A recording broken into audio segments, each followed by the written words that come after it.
the old system under the law of Moses was only a shadow, a dim preview of the good things to come.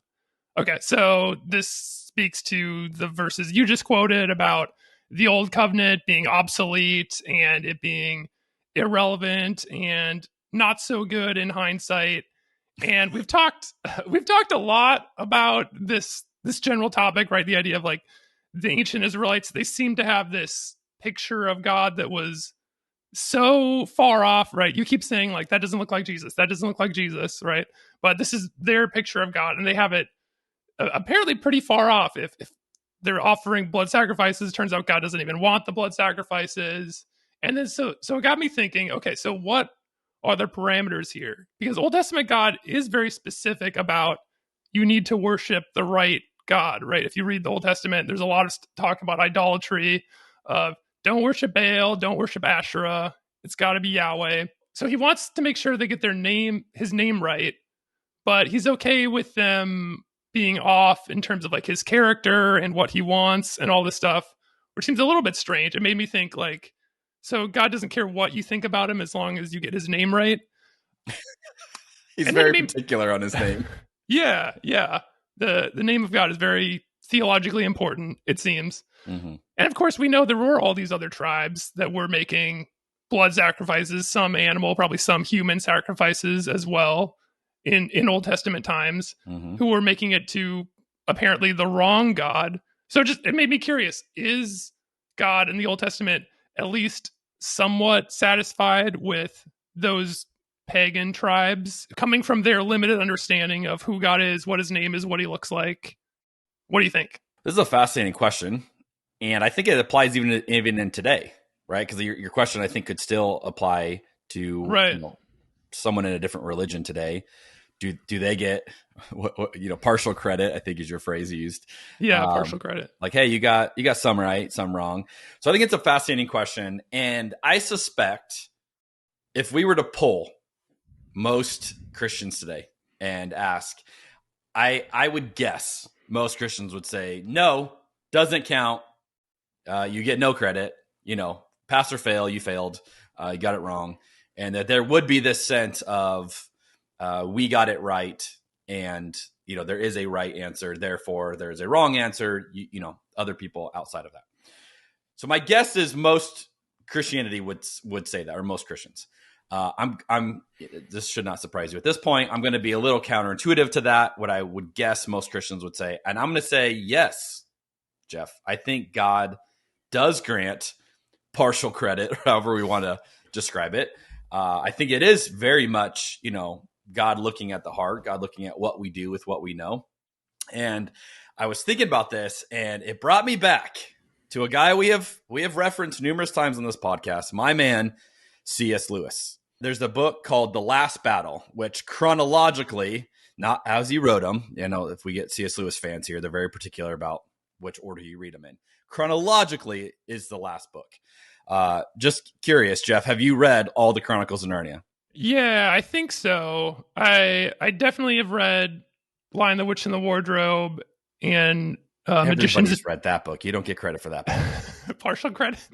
No. And I'll give you partial credit for that book. Yeah, definitely have read Last Battle and probably most of the other. Definitely have read Magician's Nephew, which that one's like the Phantom Menace, right? That's the prequel that came later. I remember as a kid like trying to get through The Horse and His Boy and feeling like it was really boring. So maybe I didn't get through that one. That's the weird one. Yeah, mm-hmm. That one's weird. So you're saying, just for the record, you have read the Chronicles of Narnia and you still don't believe in God. That might be harder for people to swallow than everything else about your story. I believe in lions because I can see them. Okay, all right, that's fair. Okay, so all that's just set up. Yeah. For this exchange I want to read. So in The Last Battle, you have in case someone hasn't read this book, let me give you real quick synopsis. You have this claim that there's multiple gods, right? There's Aslan, which is the Jesus or God the Father figure, Jesus, in this story. Then you have Tash, which in the last battle is like a rival god. And there's this claim that, in the book that Tash and Aslan are really the same and there's no different. And yet you have followers of Tash, you have followers of Aslan. But there's this moment, right, where there's this soldier who has been serving Tash all his life. This is the wrong god. This is the bad god in the book. And he meets Aslan, right? This is the real God. This is the biblical portrayal of God here. And what C.S. Lewis does here, I think, is so good and so fascinating. And when I saw your question, I literally thought of this scene. I was like, oh, yeah, that reminds me of this. So I want to read it because I think it's so interesting how C.S. Lewis is essentially answering your question. Okay, so this is a guy named Emeth who is meeting Aslan, the god of the Narnians, who he has not worshipped. He has worshipped his life and followed Tash. And this is how it plays out. It says, then, and this is Emeth talking.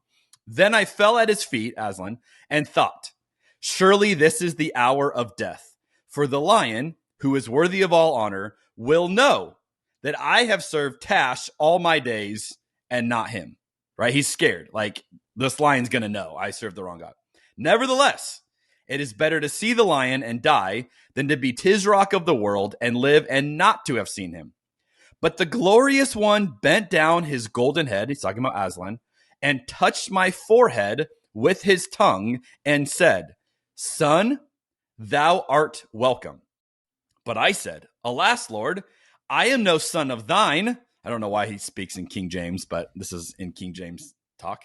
Mm-hmm. I am no son of thine, but the servant of Tash. He's like, whoa, Aslan, like I followed the wrong God, right? And he answered, child, catch this line. All the service thou hast done to Tash, I account as service done to me. Then by reasons of my great desire for wisdom and understanding, I overcame my fear, and I questioned the glorious one and said, Lord, is it then true, as the ape said, that thou and Tash are one? So he's going, okay, if all that I did for Tash counts, then they must be the same God. The lion growled, I love this, so that the earth shook. But his wrath was not against me, and said, it is false. Not because he and I are one, but because we are opposites. And then this is the real moneymaker right here. He says, I take to me the services which thou hast done to him. For I and he are of such different kinds, that no service which is vile can be done to me, and none which is not vile can be done to him. Therefore, if any man swear by Tash and keep his oath for the oath's sake, it is by me that he has truly sworn, though he knew it not, and it is I who reward him. And if any man do a cruelty in my name, then though he says the name Aslan, it is Tash whom he serves, and by Tash his deed is accepted. Now this is like great theology here that Lewis is just shoving into this story here. So basically, Lewis's argument, as this guy Emeth experiences Aslan, is that anything good that he has done in his whole life was always in service to Aslan. He thought it was to Tash, but it wasn't. It was always to Aslan. And anything bad that he did was always in service to Tash. And so Aslan basically says, all the good that you did, I accept as worship to me, regardless of who you thought you were worshiping. I like this premise. I don't know if you're going to agree with this premise, but I like this premise a lot that Lewis sets up here, that you can worship, call God whatever you want to call God. You can worship the universe. You can, but if it is of God, meaning, it really is the essence of God. So I would say if it is true love, if it is true, the things of God, the very nature of who God is, then it's automatically worship done to God. And we talk about like the fruits of the Spirit: love, joy, peace, patience, goodness, kindness, self-control. I would say anytime you practice those things, that is connection with God, with Jesus, even if you're doing those things and you're thinking they go to Buddha, or you're thinking, it's something else. I think Jesus acknowledges that as the partial credit, as the worship of him. And I think there's going to be a lot of surprised people on Judgment Day. And I think there's going to be surprise in two camps. One camp being, like Emmeth here. I can't believe I'm being welcomed in, even though I thought I was worshiping, some other god or doing some other thing. And then I think there's going to be Christians who are going to be Mm-hmm. very surprised at the Emmeths who are walking around like, what? How on earth did that guy get in here? And I think this is kind of a beautiful thing that Jesus is doing. But it might be a little bit of a hot take. What do you think, Jeff? I really like this worldview. It certainly makes a lot more logical sense to me, especially when you think about just people who've done like atrocious things in the name of the Christian God, and then people who have done great works of charity or benevolent things in the name of Allah or one of the gods of Hinduism or something like that. Like I feel like whenever you start thinking about religions of the world and how like all these people are just a victim of their backgrounds to some extent, you don't get to choose where you're born and what your upbringing is.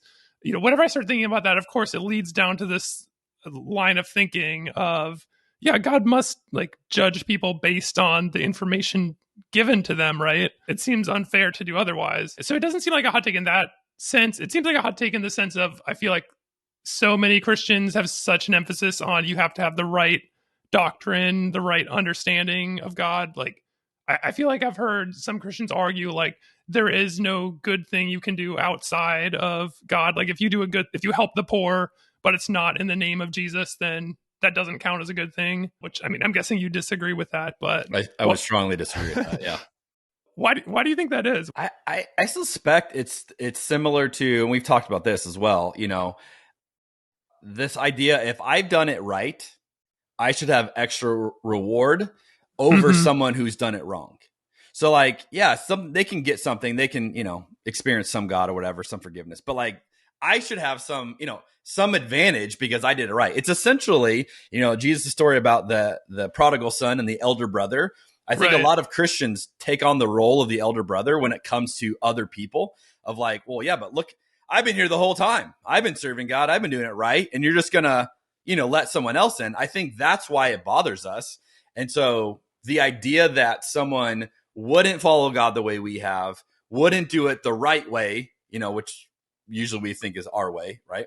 Mm-hmm. I think bothers us at the core. I would, encourage anyone, if you feel that, that's not of Jesus.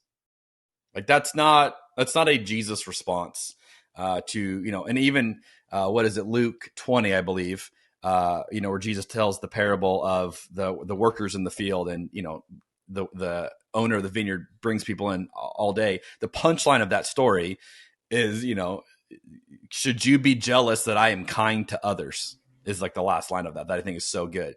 And the reality is, like, a lot of people get mad when God is kind to others that we don't think deserve it. And that's why I think why we get crazy with there's a right name and a right prayer and a right doctrine and a right this or that, because we want to feel like we've done something to earn it and others have not. So I just remembered where this comes from, because Jesus says no one comes to the Father except through me, right? I feel like that's like the ultimate proof text people are going to use when you start saying all roads lead to Rome. So what would your response to that be? So I think that's what I think Lewis is doing beautifully in this, is that it is through Aslan. It's not apart from Aslan, and Aslan's claiming it. That's what I think is interesting. And so it would be, to use the analogy here, like Jesus is saying, you did that through me. You didn't realize you were. You right, thought just you were doing without this out of me, but it is is of me, and so I claim it. And I think that's like, Emmeth in this story is thinking, I didn't do any of this to Aslan, and is surprised that Aslan is saying, you did. And I think Jesus could have the same conversation with us. Like, no, I was serving this Hindu god, or I was serving whatever. And Jesus is like, yeah, but it was of me. Like you were doing things of me. I think it could be very similar. So I would still say, John 14:26, yeah, it is all through Jesus. But I think, Jesus is bigger than we often give him credit for.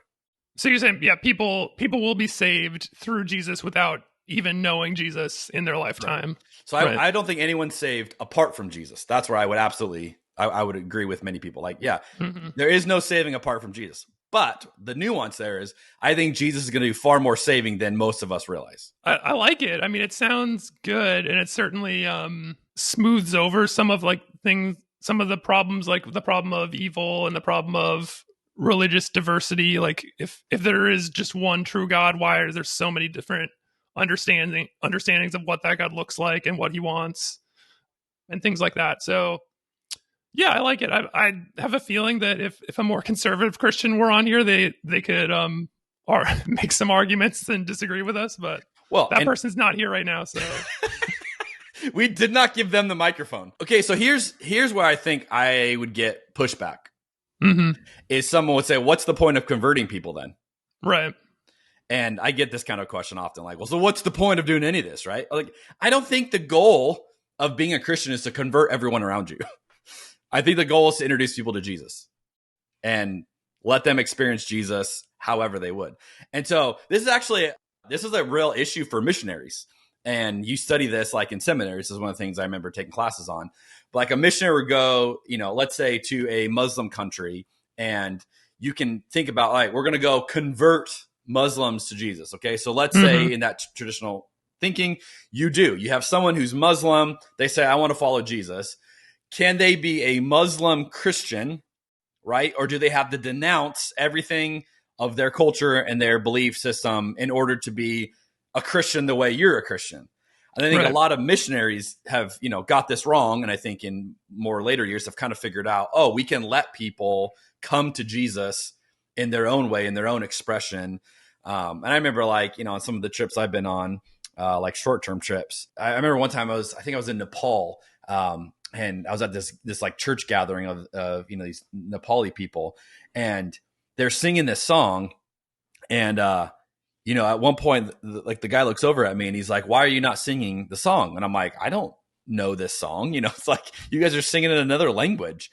And then he said, "No, and he, like, I don't remember what the song was. It's some very common, worship song that I grew up with that they had just changed the lyrics to." And then I realized, like, oh, you are singing this. I recognize the melody all of a sudden. Like, I just didn't recognize the words.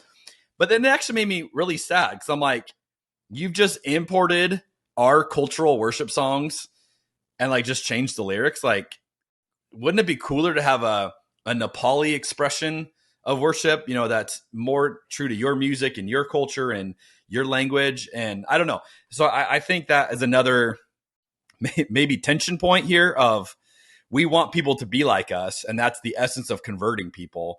And I'm not a big converting guy. I'm a big introduce people to Jesus guy. I went to a Christian Missionary Alliance school for Bible college, so that place had a big emphasis on missions. And at the time, that was my worldview, was like, basically everyone should be a missionary, because Great Commission, Jesus tells us, spread the news because people are going to hell, stakes are high here. And yeah, of course, I've done all kinds of deconstruction with that line of thinking, like, so realizing you were a Christian. I was a real Christian. Yeah, I used to be. You were Matthew 28 all through and through. And of course, there's all kinds of conversation about this, right? About how missions is kind of like cultural colonialism. And of course, there's a very extreme example of people saying, like, this African tribe has to, like, act like us white folks and wear khaki pants and tuck their shirts in and stuff like that. But I think there's even, a more subtle versions of that, of just saying, like, not just your traditions, but like your gods are no longer relevant, So yeah, that's one of the things that makes me so uncomfortable about Christianity, is like, I feel like there is still that evangelism, proselytizing. I feel like proselytizing is like a negative term, right? People think of that as like the bad thing, but I don't know. My earlier understanding of Christianity was like, yeah, that's what you're supposed to do. You're supposed to convert the world. Totally. Me too. I grew up very much the same way. And, I think I think a lot of us who grew up with that have seen it play out and realized, yeah, that didn't work well. I think of, like, there's this one case study I remember reading about one of my seminary classes where there were these missionaries to this culture. And again, I don't remember the details. I just remember the point of the story was the women in that culture were topless. And so the missionaries, once they would, convert a woman to Christianity, they would make them wear clothes, wear a shirt, because obviously you can't be topless. That's not of God. And so all of the the newly converted Christians in this culture all started wearing shirts. Well, what the missionaries didn't realize is in that culture, the only women who wore shirts were prostitutes, because that was like the, hey, I'm kind of advertising like Yeah. you're going to have to get this or something. And so they actually set Christianity back like so many years, because everybody was convinced Christianity was a sex religion, that if you became Christian, you became a prostitute. And Oh, it was yeah. because the That's missionaries fascinating. just insisted you had to do it this way, which again, this is where, things are not as black and white as most of us want to believe. So, put yourself in that situation. Are you okay with, women becoming Christian and remaining in their culture, remaining topless, even if to your culture that's not acceptable? If their culture it is, it's like, that's where we realize that really a lot of evangelizing is just making other people like us. And that Mm-hmm. to me is not Christianity. Christianity is bringing people to Jesus. It's not, you have to be like me. And I think we've gotten that mixed up a lot. That's a great example of trying to evangelize and save the world and doing more harm than good, which, yeah. Once you start talking about missionaries, there's all kinds of stories about that. So Oh yeah, so many stories.